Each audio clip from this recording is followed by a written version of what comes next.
하나님의 말씀은 창세기 12장 1절로 4절의 말씀입니다. 우리 아브라함에 관한 말씀입니다. 제가 읽겠습니다. 여호와께서 아브라함에게 이르시되 너는 너의 고향과 친척과 아버지의 집을 떠나 내가 너에게 보여줄 땅으로 가라.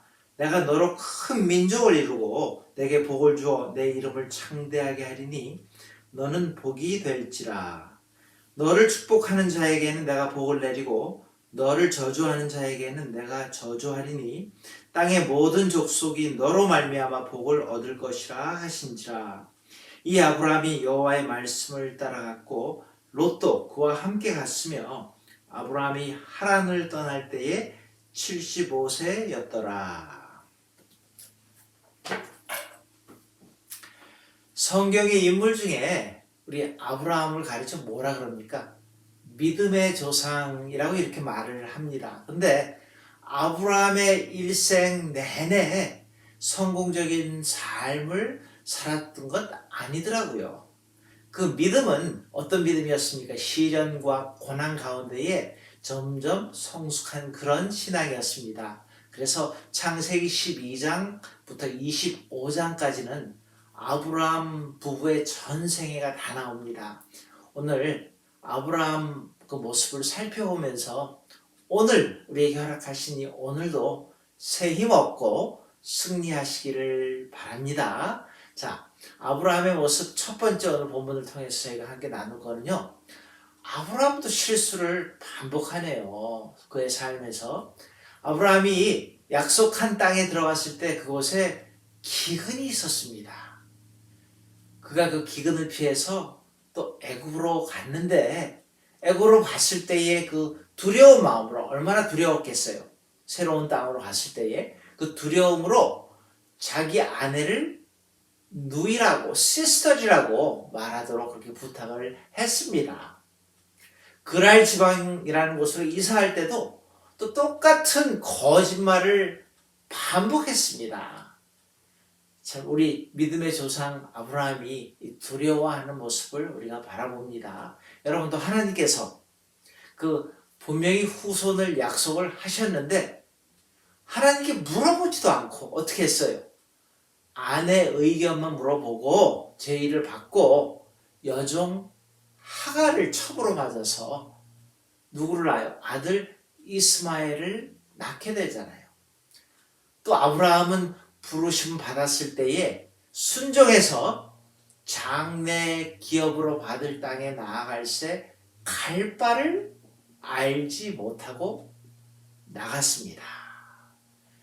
근데요, 이 아브라함은 하나님의 말씀이기에 순종한 겁니다. 자, 오늘 아브라함의 첫 번째 모습에서 보니까 아브라함도 우리처럼 실수를 반복하는 그런 모습을 바라봅니다. 오늘 또 아브라함 가만히 모습을 바라보니까 두 번째로 실수만 많이 한 게 아니라 아브라함도 인간 관계들 중에서 많은 갈등을 경험했더라고요.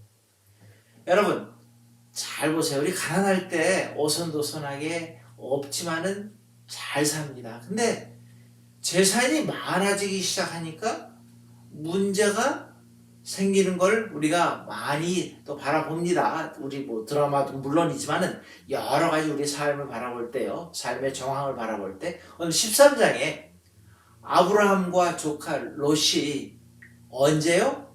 부자가 됐을 때에 갈등이 나타납니다. 그건 경제적으로, 환경적으로 그런 그 문제가 너무 좋아지면서 오히려 일어난 그런 일들이었습니다. 근데 우리가 믿을 때에도 성도 간에 분명히 갈등도 있겠죠. 불신자와의 갈등도 물론 있겠죠. 이 땅에 사는 동안은 우리는 모든 갈등, 고민, 염려 다 우리가 겪고 가야 된다는 거예요.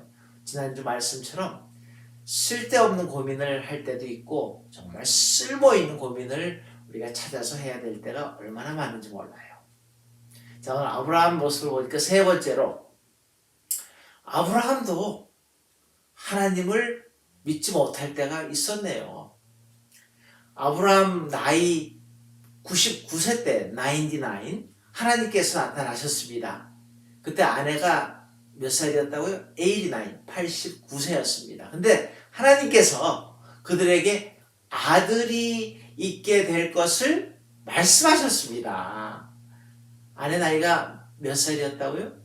89세였습니다. 그런데 하나님께서 그들에게 아들이 있게 될 것을 말씀하셨어요. 그때 아브라함이 어떻게 반응합니까?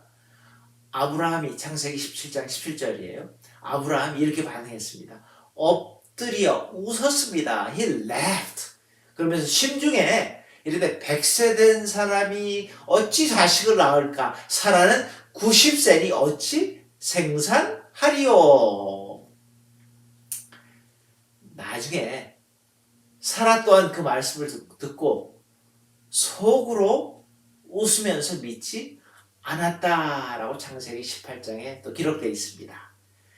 여러분, 두 사람이 모두 불신에 빠진 거예요. 믿지 못했습니다. 현실의 어려움이 믿음보다 커질 때 이 불신앙 생기는 겁니다. 네 번째 오늘 아브라함 모습을 한번 살펴볼까요? 오늘 본문에 보니까 아브라함도 많은 이별을 broken relationship들을 경험을 했네요. 아브라함도 그 첩인 하갈과 더불어 10여 년 정들게 살았습니다. 아들이 있었는데 누구였다고? 이스마엘. 또 하갈과 이스마엘과 이별을 해야 했습니다. 조카 롯하고도 헤어졌잖아요. 그렇죠? 한평생 살아온 아내 사라와 사별해야 했습니다. 우리는요, 이렇게 사는 동안에 broken relationship, 그게 이별이든 사별이든 그런 게 우리에게 다 다가온다는 거예요. 그래서 이런 것들을 우리는 각오하고 살아야 합니다. 그래서 성경은 한 세대는 가고 또 한 세대가 오는구나 라고 전도서에서 그렇게 이야기하고 있는 겁니다. 그런데요, 여러분, 그러한 인생들 가운데 다 우리도 같은 경험을 하지 않아요? 아브라함도 그렇게 여러 가지 경험을 했는데 부족함도 많고 약점도 많고 실수도 하고 갈등도 겪고 불신앙에 빠지기도 하고 갈 바를 알지 못하고 고향을 떠나고 또 독자 이삭까지 바치는 그 믿음의 사람이 나중에 점점 되어가는 아브라함의 모습을 한번 잘 보세요. 때문에 하나님께서 그 과정을 보시고 하나님께서 아브라함을 기뻐하셔서 뭐라고 부르십니까? 나의 종 아브라함, 나의 친구 아브라함. 이거 대단한 거 아니에요? 하나님께서요. 소돔과 고모라를 멸하시면서도 아브라함을 생각하사 그 조카 롯을 구원해 주신 겁니다. 자, 이 아브라함과 많은 실수, 갈등 중에서도요, 뭐가 아브라함을 그렇게 위대한 사람으로 만듭니까? 그의 중심에 항상 변치 않는 믿음이 있었습니다. 그 신앙을 본받아서, 근데 어떤 신앙이었어요? 그는요, 말씀 중심의 신앙을 가졌습니다. 그걸 다른 말로 하면 곧 순종하는 믿음입니다. 어떤 믿음이 또 있었어요? 그의 마음속에 기도하는 신앙이 있었습니다. 그는요, 가는 곳마다 여호와의 이름을 불렀습니다. 어떤 모습이 또 위대합니까? 아브라함은요, 예배 중심의 삶을 살았습니다. 가는 곳마다 뭘 했는데요? 가는 곳마다 단을 쌓았잖아요. 그게 무슨 말이에요? 가는 곳마다 예배드렸다는 겁니다. 이러한 신앙 자세로 그 모든 약점에도 불구하고 문제에도 불구하고 아브라함은 하나님의 사랑과 인정과 복을 받았습니다. 여러분, 오늘 하루에게 주어진 귀한 선물입니다. 우리 각자의 인생에 물론 부족함이 있겠죠. 실수도 하겠죠. 갈등도 많이 하겠죠.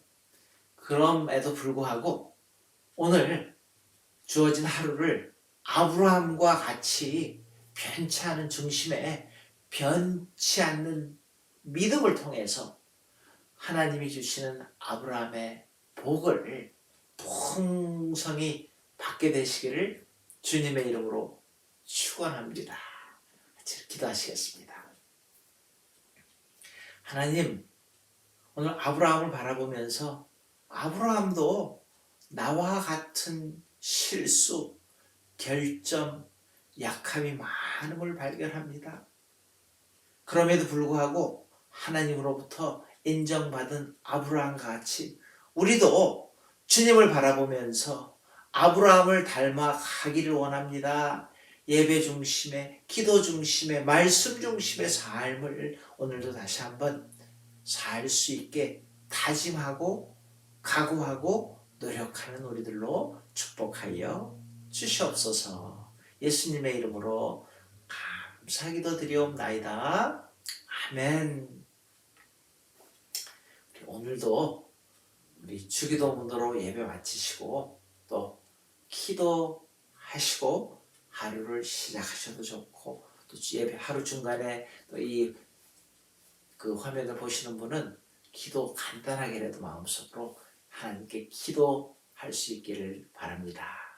하늘에 계신 우리 아버지여, 이름이 거룩히 여김을 받으시오며 나라의 마옵시며 뜻이 하늘에서 이루어진 것 같이 땅에서도 이루어지이다. 오늘날 우리에게 일용할 양식을 주옵시고 우리가 우리에게 죄 지은 자를 사하여 준 것 같이 우리 죄를 사하여 주옵시고 우리를 시험에 들지 말게 하옵시며 다만 악에서 구하옵소서. 대개 나라와 권세와 영광이 아버지께 영원히 있사옵나이다.